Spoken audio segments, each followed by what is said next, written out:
Hi, I'm Terrell Turner, the host of the Finance and Accounting Show. And today I have a great guest on because I've seen this guest on LinkedIn. And if you've seen some of his content, what you probably have picked up on is how he's bringing humor to accounting. Now, he also published it was an article that I saw on page about why I love accounting. And I think that is interesting for us to jump into that topic. And we'll ask him about some of his latest jokes when it comes to accounting. So stay tuned for today's episode.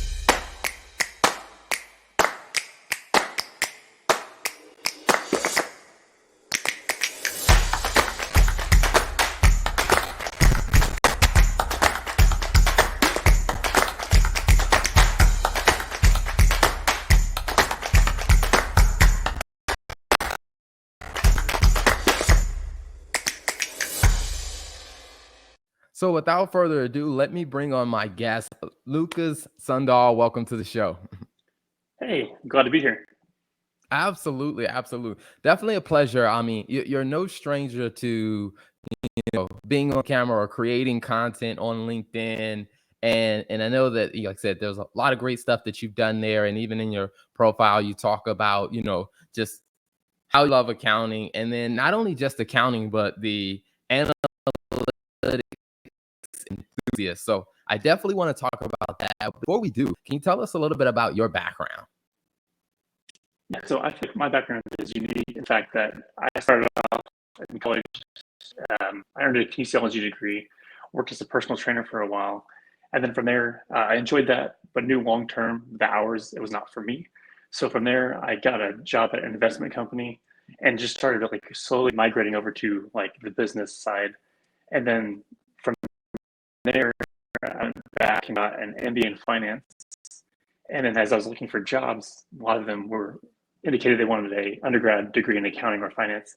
And so then from there, I went back and got an undergrad degree. Something about, physical fitness that attracted you to that originally?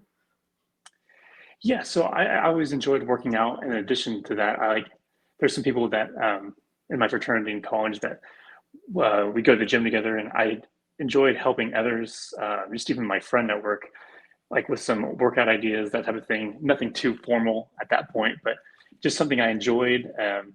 Not only like exercising, but just learning about the body and then how it responds to exercise. Gotcha, gotcha. Now, do you still do any of that now, or are you solely focused on, your physical fitness?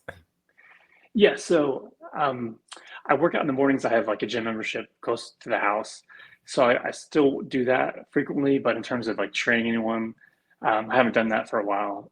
A few years ago, I was training some like family members, just kind of here and there, but I haven't really done anything formal with personal training for a number of years.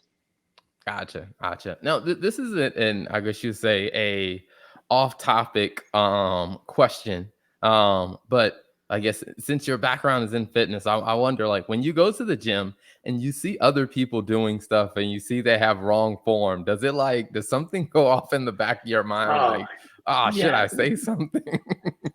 So yes, that is a very good question. So I still struggle with that. Um, Sometimes, like usually in the mornings, there's at least like one or two other trainers in the like free weight area. So sometimes I'm like, maybe I'll let them address it or whatnot. But the one that always makes me cringe is when they do a lat pull down and the bar goes behind their head. And so, yeah, but I try not to say anything just because I don't want to interrupt them, and I'll let the other trainers uh, step in if need be. Gotcha, gotcha. Okay, so now going over to kind of your fiscal journey. I mean, I think it's interesting that you brought up about as you kind of travel down professionally. One of the things that you kind of started to realize is like, hey, that some of those positions asked about an accounting background. So from your perspective, were you disappointed when you started finding that out, or were you like, okay, all right, that makes sense? It was a combination. So obviously, I just gone through like my undergrad degree and then got an MBA.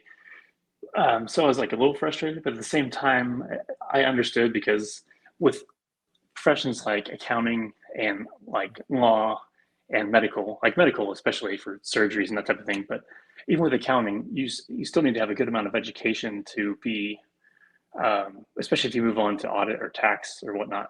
But you still have to have that depth of education and whatnot to help you grow professionally. So I was a little frustrated, but I understood because having that background helps you as you grow. Like you take that basic knowledge and then you just learn to grow and start using that information to, um, I guess, network with other executives, and you start becoming more of like a peer, and you start getting involved with strategy. So taking the basic accounting is important because from there you can grow and offer more at the table.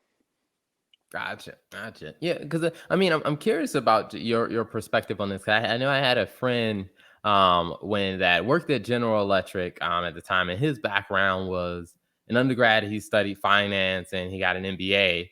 But then there were some parts of his job and his career where he had to wrap his mind around some of the technical accounting stuff and some of the questions that he asked me, and I was like, I'm surprised that they didn't cover some of that stuff in like when they got the MBA and stuff like that. So, did you find that some of the things that you started learning when you went back to kind of, learn the basis of accounting, did you find that some of that was kind of sprinkled into your other, kind of curriculums, or was it kind of a new world of looking at business? It was a new world in a way.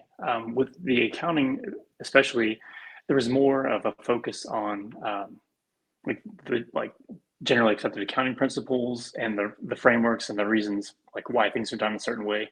So the MBA was great for like the higher level view of not only just accounting and finance, but working as a business partner with HR and IT. So they undergrad degree in accounting helped from the technical perspective, and then the MBA was great to kind of wrap it all up in a package that would help you like once you get to a higher level, whether it be in finance or accounting, to kind of obviously know the technical aspects of accounting, but you'll be able to work with other people and take that accounting information and use it to make decisions. Gotcha, gotcha. I mean, with quite the, that is a uncommon background for a lot of people that, that are in accounting. Is a lot of them tend to, hey, accounting is kind of the route that they went, and they went kind of the traditional, work for a larger accounting firm and got their CPA, and then just kind of continued on the path.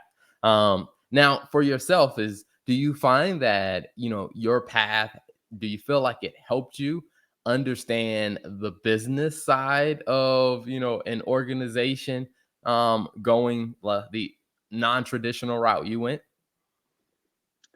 Yeah, I think it did.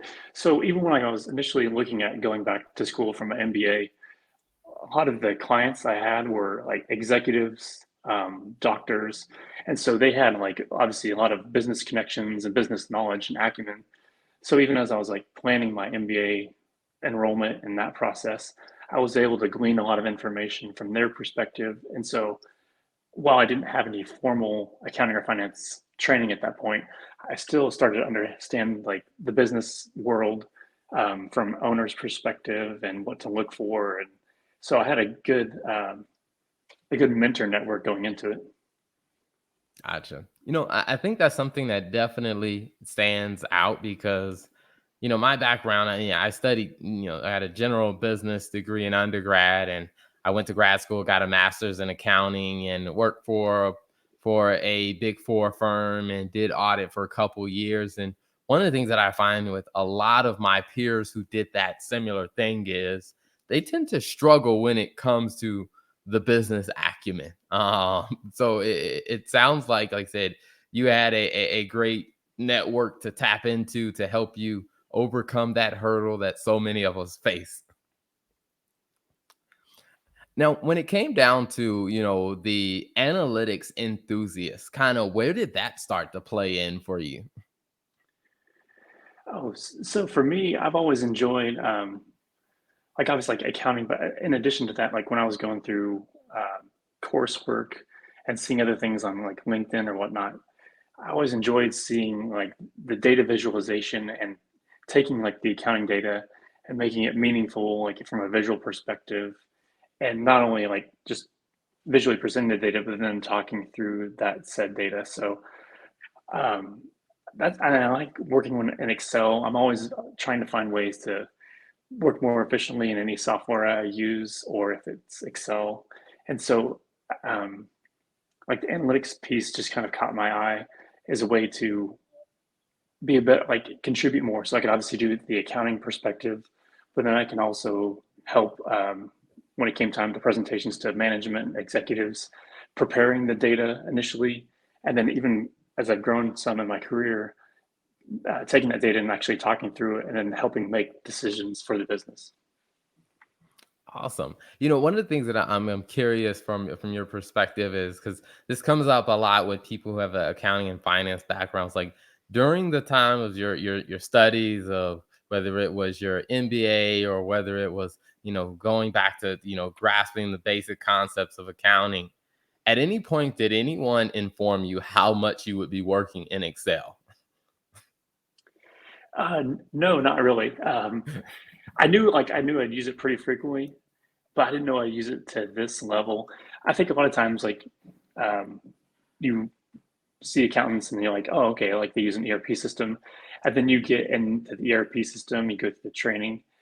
But even with like expensive ERP systems, because I've worked with like Oracle, SAP, N4 product, even with all that ERP system and data and Microsoft Nav, you still so many times you dump it into Excel and to slice and dice the data. I mean, so yeah, I did not expect to be in Excel this much, but at the same time, having been in Excel, I love it. I like not only for myself learning to become more efficient at it, but I've also been like able to help other coworkers and stuff. So if there's anything I can do to help my team, coworkers, like with formulas or anything to make them more efficient, I'm happy to help. Awesome. Yeah, I find it to be the same as a lot of people say is like, they didn't expect it, but they do so much in Excel to where I've even asked myself like, I wonder if like I don't know if you've ever seen like some of those TV shows where they usually do like an episode of like what if I was never born or what if this never happens and they play it out. It's like I wonder what our profession would look like if Excel never came into the picture. Oh yeah, that'd be crazy to think about. Like no Excel.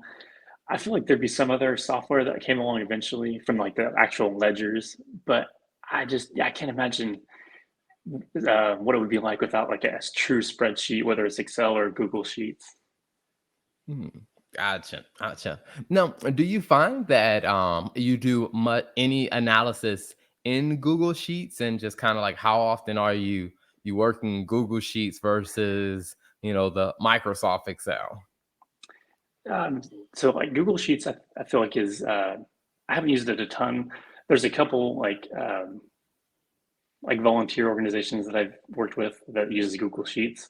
So the functionality is pretty similar. So I've gotten decent at it, but overall, like my main experience and comfort level is definitely with Excel.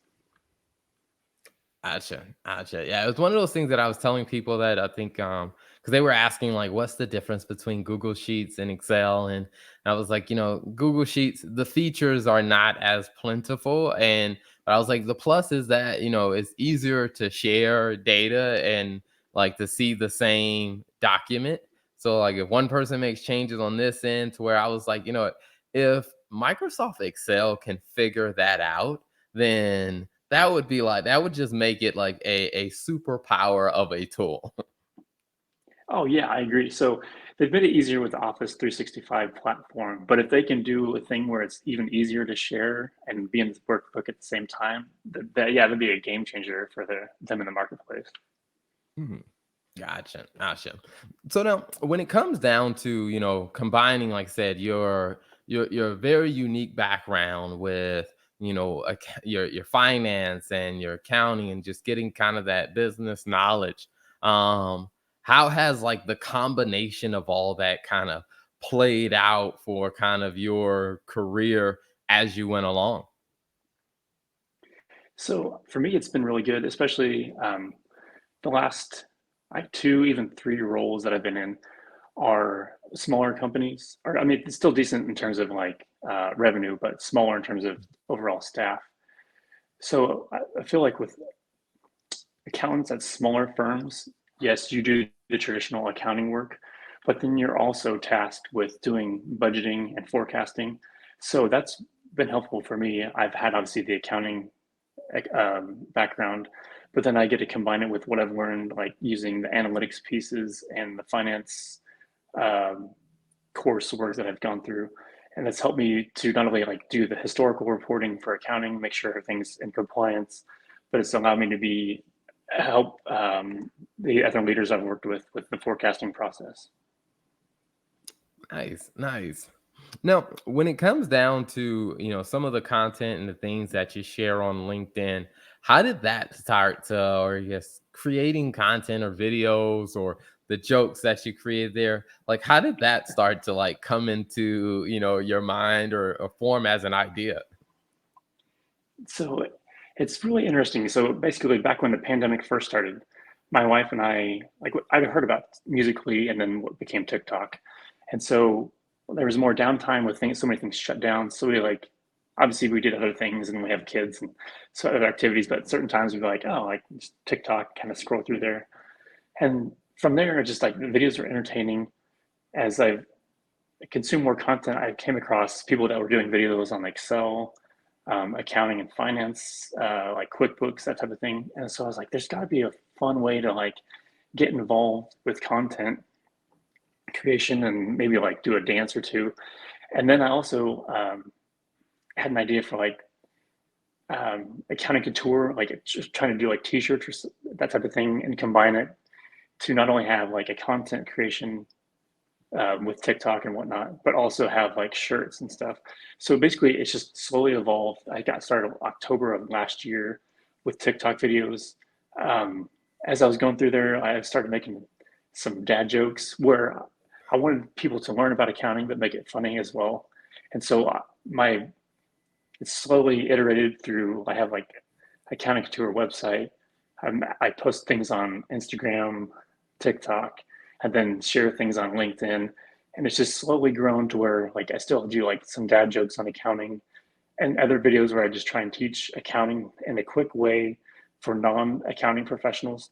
So my goal is to make accounting so it can reach more people. Obviously, like I'm really connected to a lot of accounts on LinkedIn, but I want to reach the general public and make help them understand accounting because it's the language of business, and so it'll make them a better employee somewhere or a better business owner if they have to like look at their own books, or even a better investor. Like if they see the company they're invested in financials, having a basic understanding of how that all flows. So my current thing with accounting couture is my tagline now is making accounting fun, educational, and fashionable.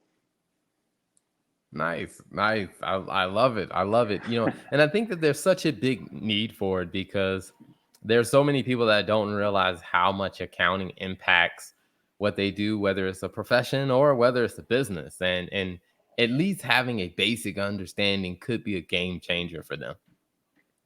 Yeah, I agree. So yeah, you don't have to be one that's like actually doing journal entries or preparing financial statements, but just having a basic understanding of how everything flows through an income statement, then moves to the balance sheet and vice versa.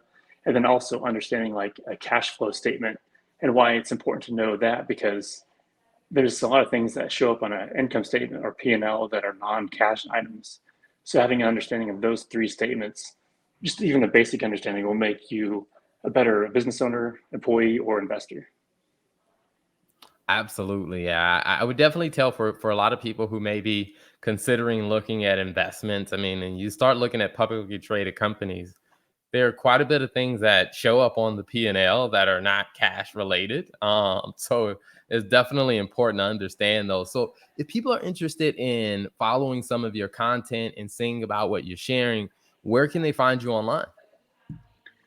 So I would say the place I'm most active and I like to engage with obviously like other accounting and finance professionals and just business professionals in general is LinkedIn. So that's where I'm the most active, and enjoy being on that platform, sharing stuff on my personal page and also the Accounting Couture page that I've created. So that's a great place to check out content that I've created, video content, pictures, and even some articles. Nice, nice. One of the ones that I saw recently was this post here. Yeah, that was a shirt I created recently. Yeah, I love that shirt. Awesome, awesome. And I can definitely tell by the reactions there are quite a few other people who love that shirt as well. Yeah. Awesome. Well, before we wrap up, one question I love asking every guest that comes on is, when you think about your journey and you think about the uniqueness, the ups, the downs, and the opportunities, what's two pieces of advice that you would share with other accounting and finance professionals? And it could be something you've already said that you want to reiterate, or it could be something completely different. Oh, that's a great question. A couple pieces. So actually, one piece of advice I would share is actually from a post I did today, and it was just start. So whether that's like you want to start your own content creation, whether it's like Instagram, TikTok, whatever, or you want to start like a small business or like a side hustle, just start. Like with my experience, my accounting couture, it's been an iterative process the whole time. When I first started, my first video was grainy. I'm not that my videos have improved dramatically, but just start and get out there. And as you like start to post more, whether it's videos or articles or whatnot, you'll get more and more comfortable. And there's never an ideal time to start a business. It's like the tree adage: the best time to plant a tree was 20 years ago or right now. So my advice is to just start whatever it is. You can learn as you go. Obviously, there's a ton of resources online to utilize. Find some mentors that have already kind of done what you want to achieve and reach out to them. You'd be amazed at the number of people, whether it's LinkedIn or other platforms, that are willing to help others along their journey. And then another piece of advice I would give is just be authentic. So for me, like with the dad jokes, from my own dad and now as a dad myself, I've always enjoyed like little humor, things like that, puns, that type of thing. Sometimes they just pop in my head when I'm not even really focused on making any other kind of joke. But when I post that online, all the platforms, it's not like some other like character or persona. That's really just me being my authentic self and enjoying talking about whether it's accounting or finance or whatever the post is about. Awesome. I love it. I love it. Well, Lucas, thank you so much for being an amazing guest on the show. It's been a pleasure having you. Thank you so much. I've enjoyed it. Thank you for tuning in to another episode of the Finance and Accounting Show. If you like what you heard, don't be selfish. Make sure you hit that subscribe button and then share this with a friend, because you know a business owner that could definitely use this insight. So be sure to hit that subscribe button, share it with a friend, and turn on the notification bell so you get all the updates when we release a new episode.